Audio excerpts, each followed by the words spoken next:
Hi everyone, I'm Heather Wen, a retired nurse practitioner and the founder and practitioner at Arizona Healing Alternatives. On this channel, you'll find several videos, what I like to call aha moments, where we'll be discussing issues that impact your health.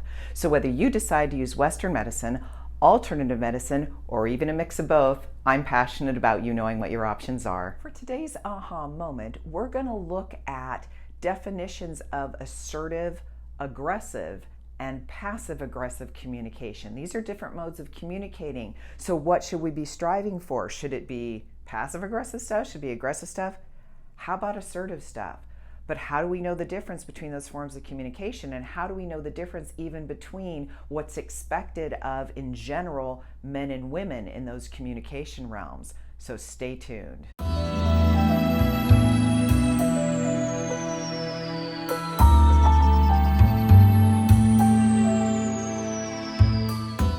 So let's take a look at some of the most, I guess what would be considered obvious communication forms, right?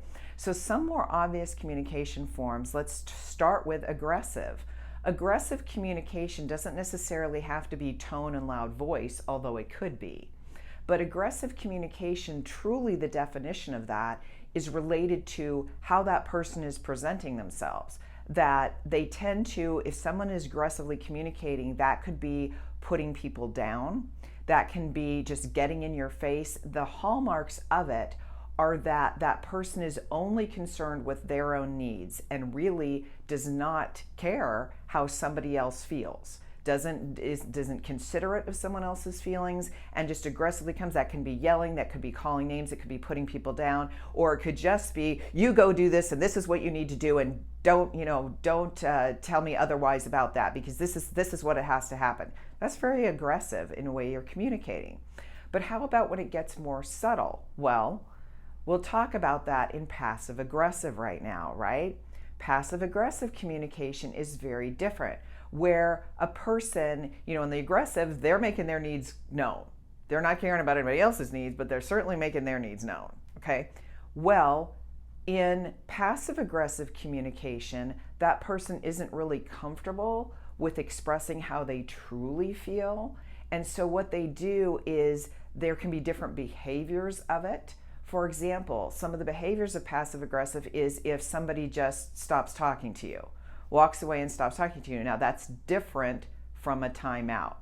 In a timeout, when things get heated and they don't want to become aggressive, then what can happen is somebody can say, hey, you know what, I just need a few minutes, because that's communicating.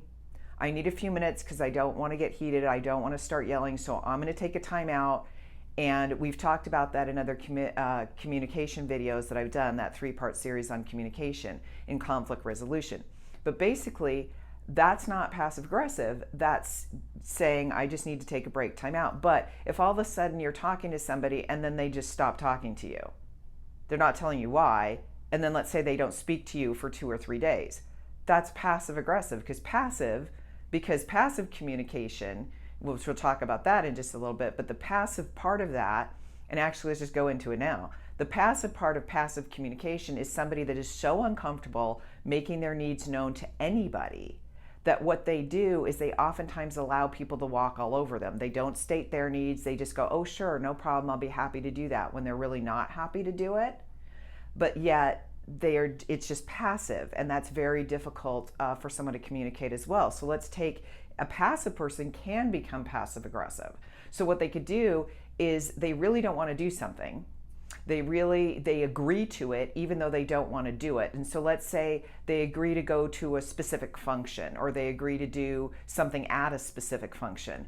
And then the aggressive part of it, so passive, they don't say no, they agree to it, but then they show up 10 or 15 minutes late.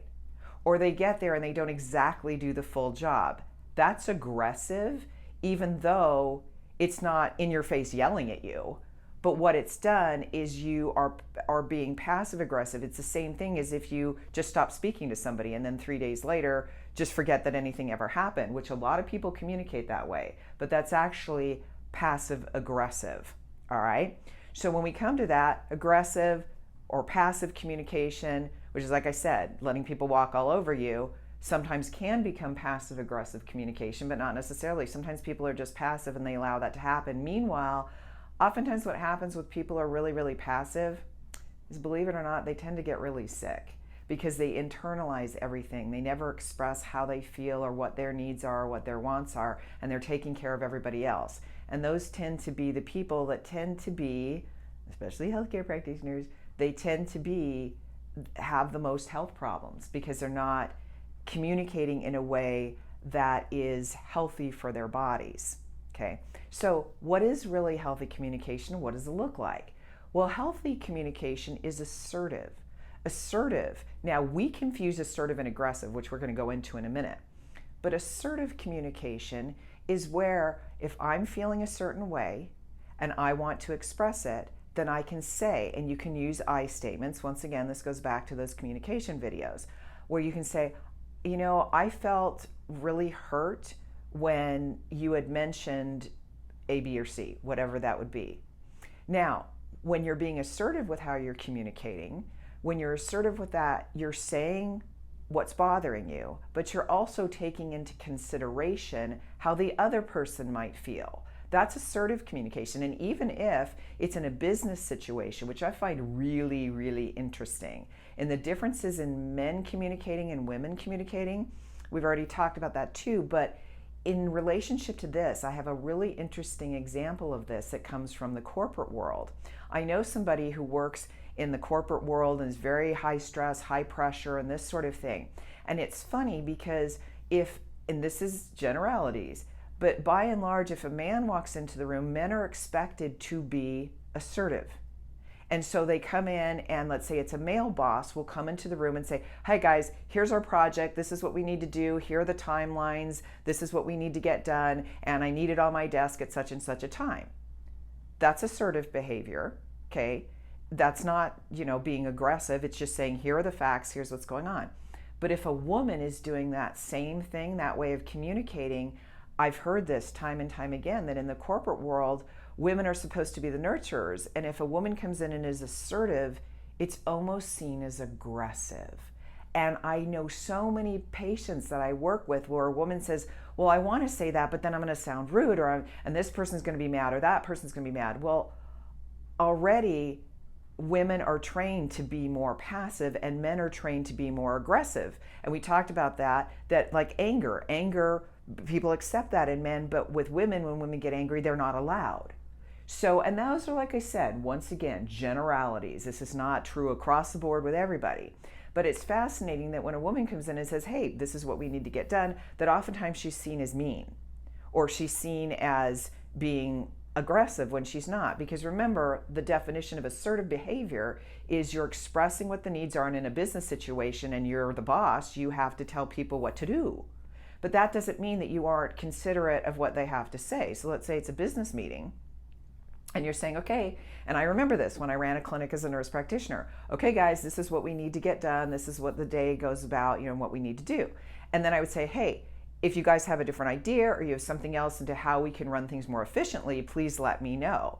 Because that takes into account what other people are feeling as well. And then there's room for compromise. And that's the definition of assertive behavior, is that you actually can compromise and work that through. Now, sometimes not everybody's going to get their way, even in a compromise.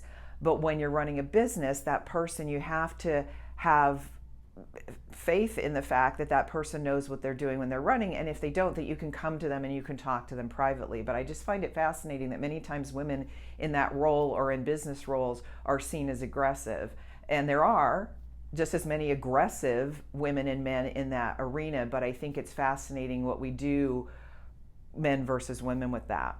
So I hope this has been helpful about what we always want to strive and shoot for. Is we want to shoot for assertive behavior, not passive aggressive behavior, which is you say one thing and you do another. Okay, that's passive aggressive. Or aggressive, which is just all out attack, not caring about what anybody else thinks or what they feel. And shooting for more assertive behavior where you do stand up for yourself, you assert yourself, but you're also in a dialogue and a communication with someone else. Please let me know if you have any comments or questions about this video. I'll be happy to answer those questions. There's a couple of articles that I think are really good at describing the differences between these things, and I will leave that in the narrative part of the video. Other than that, I hope you have a wonderful day. Take care.